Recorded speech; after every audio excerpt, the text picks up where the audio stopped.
Bonjour à tous, nous sommes aujourd'hui le Gimel Menachem Av, le 3 Av 5785, et nous sommes ensemble pour partager le Chitat du Yom Sheni, le deuxième jour de la semaine de la Parashat Dvarim. C'est le Chitat du jour, et je vous invite à l'écouter, à le partager, encore et toujours plus.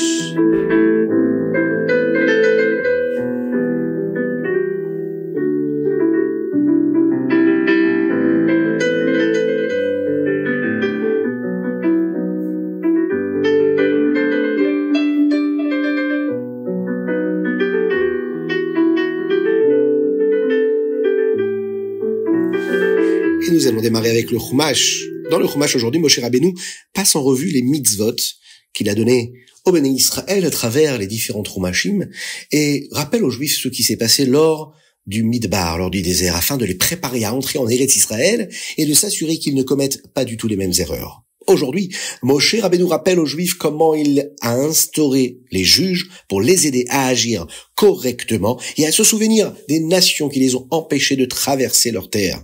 Mais tout d'abord, parlons des shoftim, des juges. Lorsque Moshe Rabbeinu a évoqué l'idée d'avoir plus de juges, il aurait dû dire non, seul Moshe Rabbeinu devrait nous diriger. Les bénis Israël auraient dû montrer qu'ils avaient foi en Moshe et qu'ils n'avaient pas besoin d'autres juges. Ils auraient dû être contrariés de perdre le mérite d'avoir l'enseignement direct de Moshe Rabbeinu. Mais l'idée ne les contrariait pas du tout. Au contraire, ils avaient une vue qui était mauvaise, un mauvais jugement eux-mêmes. Ils préféraient avoir des juges, et non pas Moshe Rabbeinu, car ils espéraient que certains juges seraient prêts à accepter des pots de vin pour les faire gagner, même s'ils avaient tort. Malgré tout, Moshe Rabbeinu va lui donner la place à ces juges-là pour les bénis Israël. Il a veillé à ce que ces juges-là aient la hirat shamayim, la crainte de Dieu, et qu'ils jugent comme Akadosh Baruch Hu le souhaitait. Il leur a d'ailleurs appris à être juste envers tous, et de ne pas faire de différence. Ensuite, dans le Chumash du jour, Moshe Rabbeinu raconte aux Béné Israël comment ils ont voyagé davantage. Ils se sont tellement rapprochés d'Eretz Israël, mais au même moment, les nations du monde ne les ont pas laissés traverser leur pays. Malgré tout, Moshe Rabbeinu dit aux Béné Israël de ne pas s'inquiéter. Quand le moment serait venu d'entrer en Eretz Israël, Hachem ilachem lachem ve'atem tacharishun, c'est Hachem qui allait combattre pour le Ham Israël, et eux allaient pouvoir y entrer sans délai.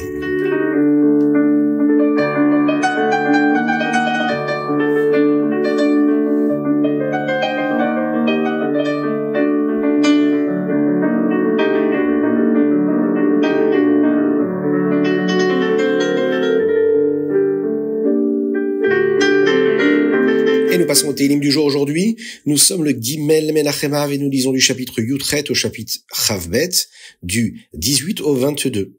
Et dans le Télim d'aujourd'hui, il y a un verset qui est expliqué dans la première section de la Yigret HaKodesh que nous commençons à étudier aujourd'hui dans le Tanya. Dans le chapitre Yutet, il y a un verset qui parle de la Torah. Torah Hashem temima meshivat nafesh. La Torah de Dieu est complète. Elle procure une sensation de bien-être à la neshama. Le Rabbi Shimon Zalman utilise ce verset-là pour montrer pourquoi il était si heureux d'apprendre que les chassidim apprenaient le chasse de Mishnah et de Gemara en entier à de nombreux endroits au cours de l'année.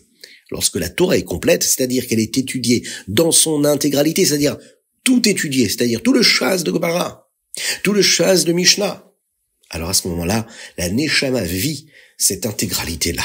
La Neshama, elle est heureuse. Les chassidim ont toujours ce minhag-là, cette coutume-là d'apprendre le chasse en entier sur une année. On appelle ça Chalukat HaShas.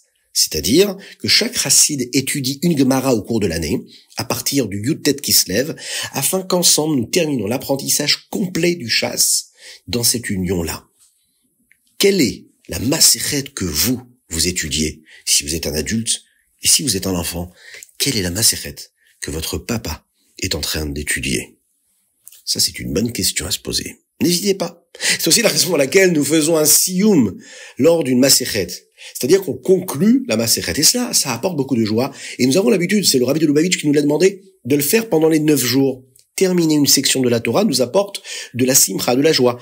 Et nous devons trouver les moyens d'augmenter la joie qui est autorisée pendant les 9 jours. La joie de la Torah, c'est une joie qui est permise. Simcha poretzet geder.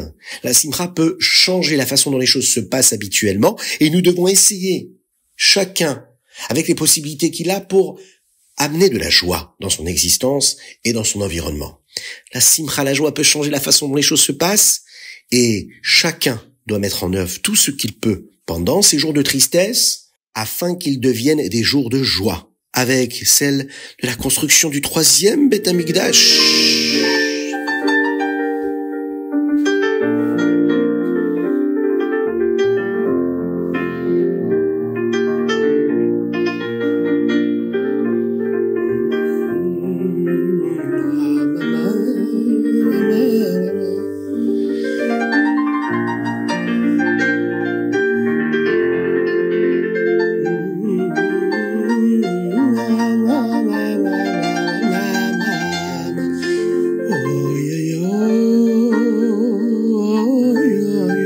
Et nous passons tout de suite au Tanya du jour, Igeret HaKodesh, Siman Aleph. Nous commençons la 4e partie du Tanya, le Igeret HaKodesh, la lettre sainte, en français.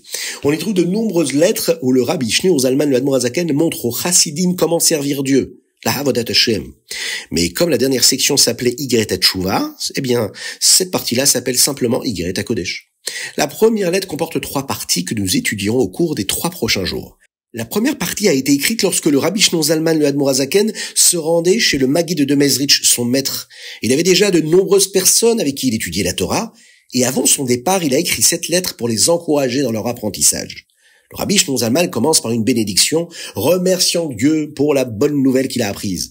Oui, ses élèves, ses talmidim, ont terminé l'étude de la Mishnah et de la Gemara, de toutes les Mishnayot du Shas, ainsi que de toutes les Gemarot du Shas de Gemara. Le Rabbi Shneur Zalman explique pourquoi l'apprentissage de toutes les Mishnayot et de toute la Gemara est si particulier.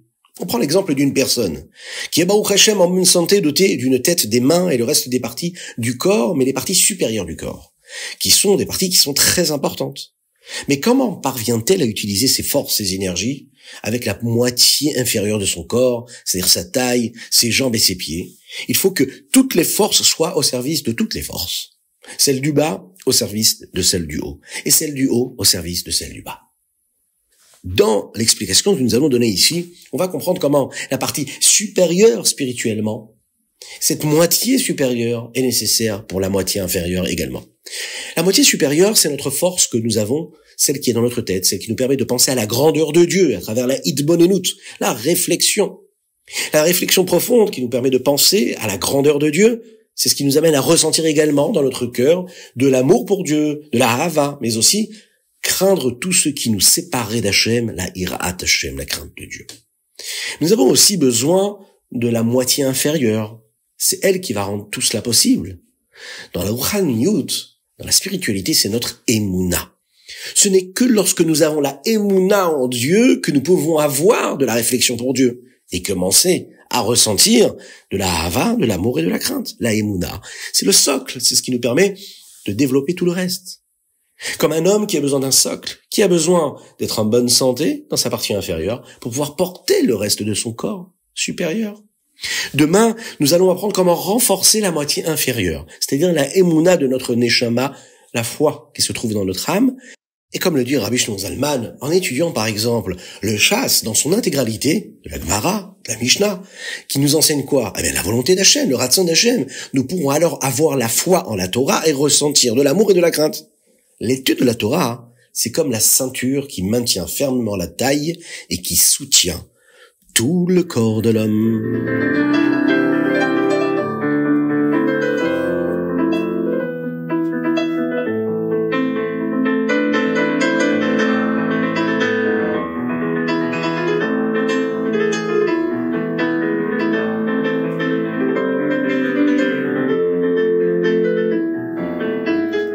Au Hayom Yom, aujourd'hui nous sommes le Gimel Menachem Av. Pendant les 9 jours, nous pensons à la tristesse que les Béné Israël, que le Ham Israël, le peuple juif, a vécu quand il était dans un état de galoute, d'exil.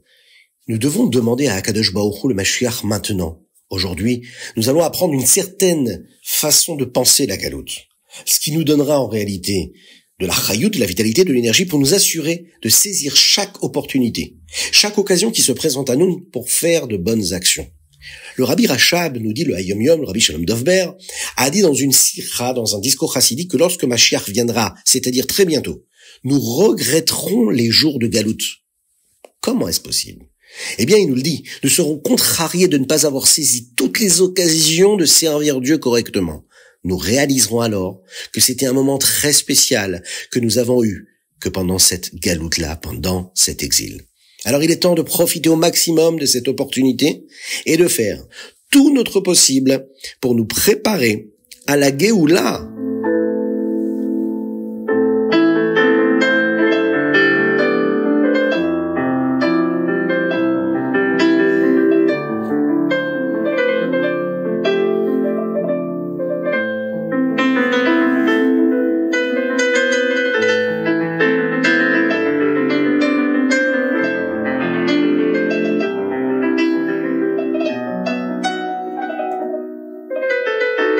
Rambam Ilchot Beit Abechira. Nous parlons des clés Hamikdash.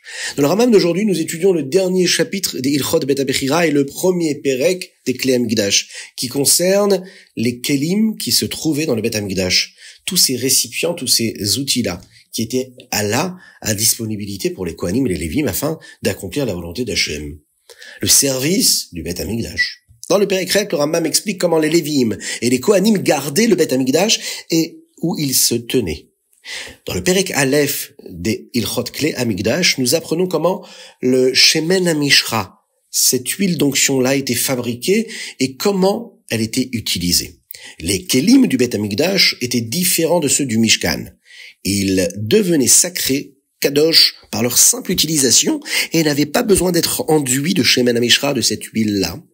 Le Rambam nous donne également quelques lois qui concernent ces kelim, ces récipients-là, et leur gdusha, leur sainteté, notamment ce qui se passe lorsqu'un de ces récipients-là va se briser.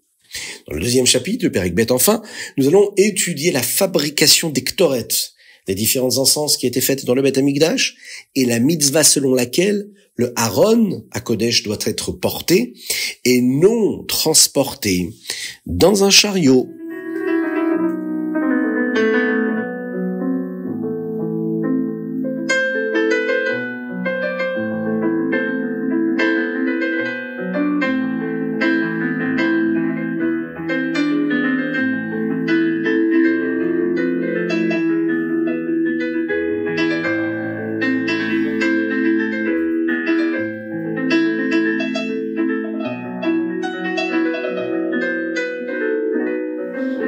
Et nous allons conclure notre chitat avec une étude sur la Géoula et le Mashiach. Pourquoi Mashiach est-il appelé David Amelech, David Malka Beshicha?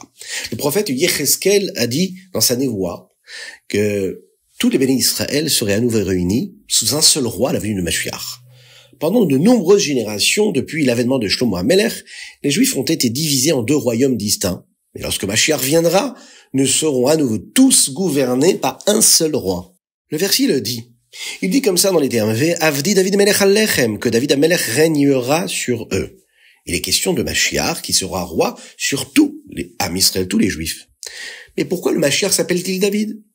Le rabbi Yosef Yitzhak, le précédent rabbi, explique dans un Mahamar que le nom David est un nom de bitoul et d'humilité, d'abnégation. On le voit dans les Teilim où David Amelech, bien qu'il fût roi, se qualifie lui-même de pauvre. Il dit Ani ve'evion. Le Mashiach aura également ce sujet-là de David. Le Mashiach sera quelqu'un d'humble. Le Mashiach enseignera aux plus grands chefs du Ham Israël, comme les Avot, Avraham, Yitzhak, Yaakov, Moshe Rabbeinu, mais il enseignera également la Torah aux hommes les plus simples. Le rabbi explique à ce sujet dans l'un de ses Mahamarim que pour obtenir ce sujet-là, du bitoul de Mashiach, de cette annulation, de cette abnégation-là, de cette modestie-là, que nous aurons, nous, quand on aura la possibilité de vivre ce moment-là, nous devons agir déjà maintenant différemment. Tout ce qui se produira à sa venue découle de ce que nous faisons maintenant, aujourd'hui, pendant cette galoute-là que nous vivons. Comment y parvenir? En diffusant la Torah, en diffusant la chassidoute avec humilité. Le faire parce qu'on doit le faire. Pas parce qu'on en tire un kavod, un honneur, simplement parce qu'on doit transmettre ce que nous avons reçu, transmettre et donner, passer ce que nous pouvons donner à l'autre. Ne pensons pas à ce que nous pouvons et obtenir en diffusant la Torah et la chassidoute, mais à l'aide que cela apportera à la personne à qui nous l'enseignons ou nous la transmettons. Être humble de cette manière nous permettra de mériter le Mashiach très rapidement et avec beaucoup de modestie.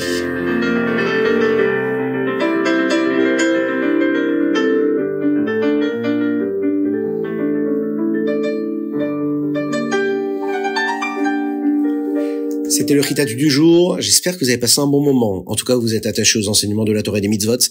Vous allez recevoir certainement les bénédictions du Rabbi de Lubavitch à tous ceux qui s'attachent à lui, à travers l'étude de la Torah, à travers l'étude du Ritat. Continuez à le diffuser, à le partager avec vos amis. Inscrivez-vous, soutenez, prenez un abonnement pour que vous puissiez vous recevoir le Ritat, mais aussi tant et tant de juifs francophones à travers le monde. Que Dieu vous bénisse et qu'il vous protège, qu'il vous inonde de bonté, de grâce et de miséricorde, avec la venue de Mashiach, très rapidement, avec une bonne santé, pour nos frères en Eretz Israël et en particulier une pensée pour ces Chayalim-là qui ont donné leur vie aujourd'hui encore en Eretz Israël pour que nous puissions, Be'ezrat Hashem, vivre en paix et en sérénité. À bientôt.